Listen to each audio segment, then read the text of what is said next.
आणि पुणे अपघात प्रकरणी आमदार प्राजक्त तनपुरे यांच्या पत्नी सोनाली तनपुरे यांनी केलेलं ट्विट कमालीचं चर्चेत आहे। त्या ट्विटमध्ये असं म्हणतात की या घटनेतला म्हणजे रॅश ड्रायव्हिंग प्रकरणातला आरोपी मुलगा हा आपल्याच मुलासोबत एका वर्गामध्ये शिकत होता। त्यापैकी काही मुलांकडनं आपल्या मुलाला खूप त्रास झाला होता। संबंधित मुलांची आपण त्यांच्या पालकांकडे तक्रारही केली, मात्र योग्य तो प्रतिसाद मिळाला नाही। शेवटी या सगळ्या मुलांच्या त्रासाला कंटाळून आपणच आपल्या मुलाची शाळा बदलली। हे ट्विट आहे सोनाली तनपुरेंचं। त्या घटनांचा वाईट परिणाम आजही आपल्या मनावरती आहे, मुलाच्या मनावरती आहे असंही त्या म्हणतात।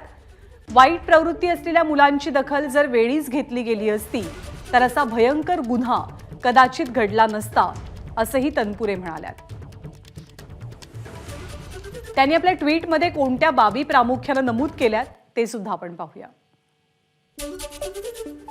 सोनाली तनपुरे या प्राजक्त तनपुरेंच्या पत्नी आहेत।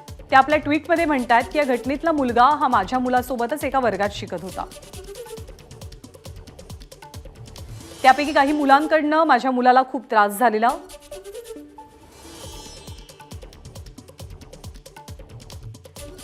या मुलांची तक्रार मी त्यांच्या पालकांकडे सुद्धा केलेली होती,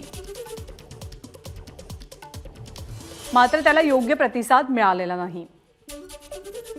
शेवटी या मुलांच्या त्रासाला कंटाळून आपण आपल्या मुलाची शाळा बदलल्याचा उल्लेख सोनाली तनपुरे यांच्या ट्विटमध्ये आहे।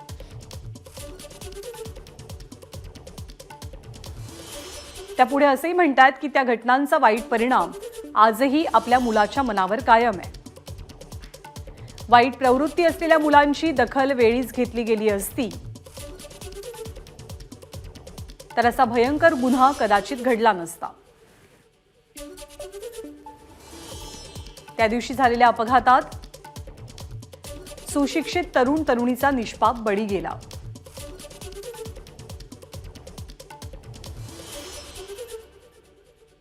त्यांची कुटुंब उद्ध्वस्त झाली। या कुटुंबियांना न्याय मिळायला हवा।